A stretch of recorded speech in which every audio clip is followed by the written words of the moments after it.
Lina, Ya, Bang Andi. saya mau mengusut dulu percintaan ini. Oke. Jadi ketemu pertama kali di mana persisnya? Jadi kita ketemu di Medan. Dia pada saat 2018 ada trip ke Aceh ya, naik motor. Saya punya crash. Ya, Kecelakaan. ditabrak di sana. Terus mungkin di daerah sana nggak ada rumah sakit. Jadi pada saat itu kakinya bolong atau apa. Jadi harus pulang ke Medan, ke rumah sakit di Medan. Nah, di situ kita ketemu. Jadi pas saya Di rumah sakit. ya, Kenapa Lina ada di rumah sakit? di situ ada teman yang sakit. Jadi pas saya jenguk dia dan Benny ada, terus kenalan dia Terus langsung. bagaimana bisa saling jatuh cinta itu bagaimana? Ya, saya sedikit modus tentang Lina. Baik, ya. Bisa bahasa Inggris? Bisa, Mas. Di mana bisa makanan malam? Ya, jadi dia nanya Itu makan malam. modus itu Iya. rupanya ya. Sebenarnya dia udah jatuh hati sama Lina ya. Tapi kemudian saya dengar-dengar Benny ini tergerak juga untuk mulai mengurus sampah ini karena dorongan Lina ya. Ya, jadi pas setelah kita nikah, dia juga sebelumnya kerjanya fokus untuk sampah. Terus banyak tuh orang-orang atau teman-teman bilang ya udah buat YouTube atau apa gitu.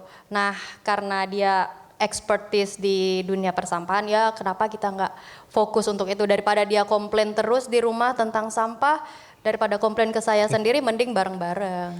Gitu. Oke, jadi itu awalnya sudah mulai di media sosial ya. Punya apa, yayasan, lembaga atau apa? Saat ini kita ada baru aja buat yayasan. Jadi untuk Bule Sampah itu salah satu program dari yayasan kita. Jadi biar orang-orang pada tahu gimana kondisinya di Indonesia sekarang. Apa yang dilakukan oleh Benny untuk mengatasi sampah? Apa saja yang dilakukan? Ya, saya mau mengedukasi masyarakat di Indonesia untuk bring back the real 3R. Ini mengurangi sampah, menggunakan kembali produk-produk dan mendaur ulang. Terus ya kita mau edukasi dan transfer informasi dan perubahan untuk masyarakat, dan juga kita mau meng-highlight situasi di negara ini tentang Keadaannya sudah berat, sudah darurat gitu ya, mengedukasi masyarakat ya. ya kita mau raise awareness ya. Iya. Oke, itu kemana saja? Terus ya kita sudah visit banyak tempat. Kita sudah Sumatera dan juga Sulawesi, Jawa, Maluku, Kalimantan, ya? IKN. Ya. Kalimantan, di daerah sana juga. Ya kita ke IKN juga. Jadi lebih detail apa persisnya yang dilakukan selain mengedukasi seperti yang diceritakan Benny, apalagi? Biasa paling kita kalau ada dari Pemda yang mau kerja sama kita mau kasih, ayo bareng-bareng kita cari solusinya. Karena untuk buat Indonesia bersih kembali tuh nggak cuma dari masyarakat atau pemerintah doang, tapi semua sektor harus kerja sama. Terlibat ya? Ya, jadi. Di antara problem sampah yang pernah ditemui oleh Benny maupun Lina, daerah mana yang menurut Anda berdua yang paling parah, yang paling punya problem sampah? Daerah mana?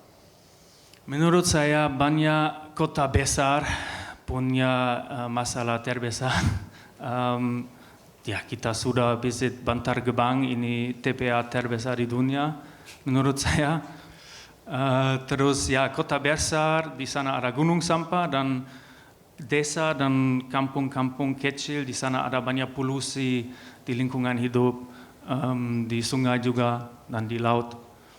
Terus ya contohnya ada banyak tempat punya masalah di negara Indonesia. Benny katanya pernah sakit lama sekali gara-gara main di sampah ya. Ya, it's like a hangover ya. Iya. Ya serius ya, Lina punya fungus di tangan dan Di muka. ya, dan saya ya sudah cough dan juga headache. Ya, Demam ya, habis dari Bantar Gebang. Bantar Gebang ini yang keras. Nah, coba cerita Benny, waktu kalau kita lihat banyak sekali orang bakar-bakar botol, bahkan plastik, kresek, apa segala macam. Itu akibatnya apa? Akibatnya kalau orang bakar-bakar sampah seperti itu. Ya, yang ini yang toksik.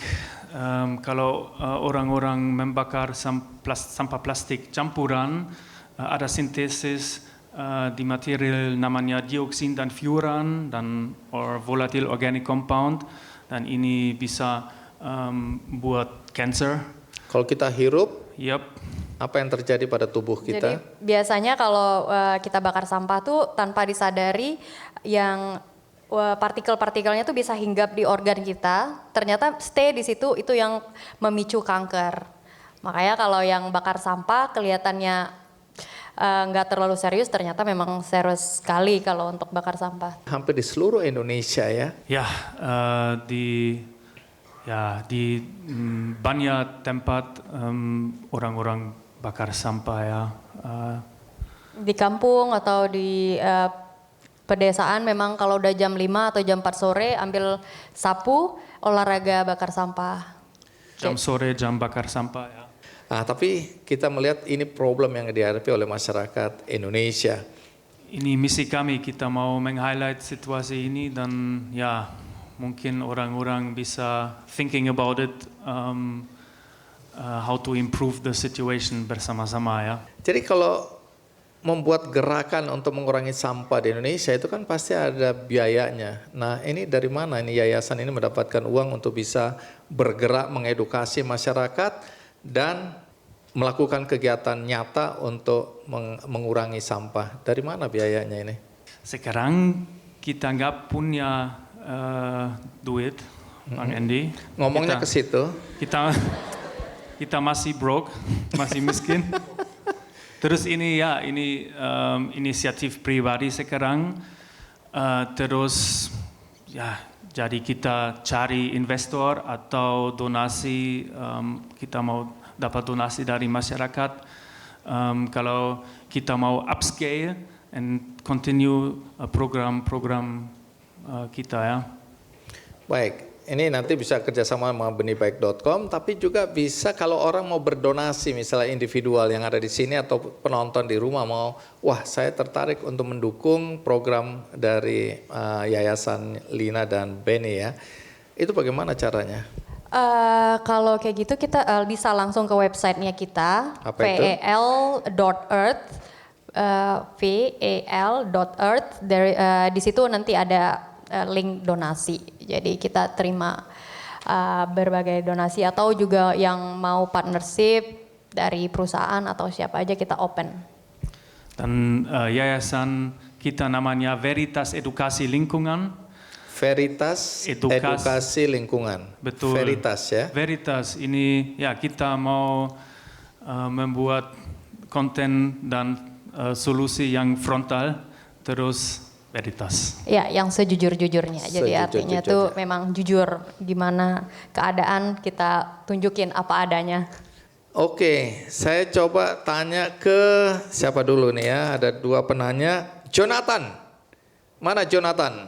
Silakan bertanya Jonathan.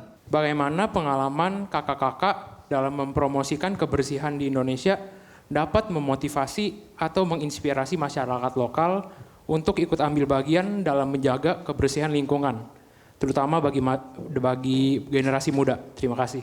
Ya, menurut saya orang di Indonesia have a right to understand the situation and also make the right decisions in their everyday life.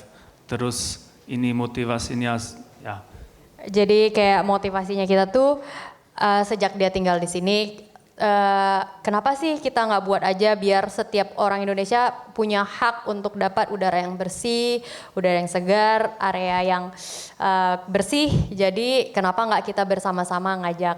Nah kalau untuk yang generasi muda, ini kan udah mulai pegang handphone terus, makanya kita buat secara digital, kayak kita lagi building untuk aplikasi. Jadi untuk memotivasi generasi muda, sementara main atau apa bisa main game dari aplikasinya kita nanti. Dan juga Mas Jonathan, terima kasih untuk pertanyaan.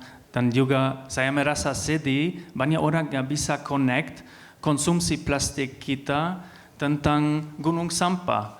Terus saya mau open the eyes sedikit untuk masyarakat dan kita harus fokus tentang konsumsi plastik sekali pakai sehari. Kita juga punya sedikit loyal haters, orang-orang gak mau kita ya mengekspos topik ini di Indonesia. Oke, menarik ya. Jadi haters juga ada ya? Ya, ada kadang-kadang ada orang ya. Dia bilang ini mempermalukan Indonesia. Jelajahi cara baru mendapatkan informasi. Download Metro TV Extend sekarang.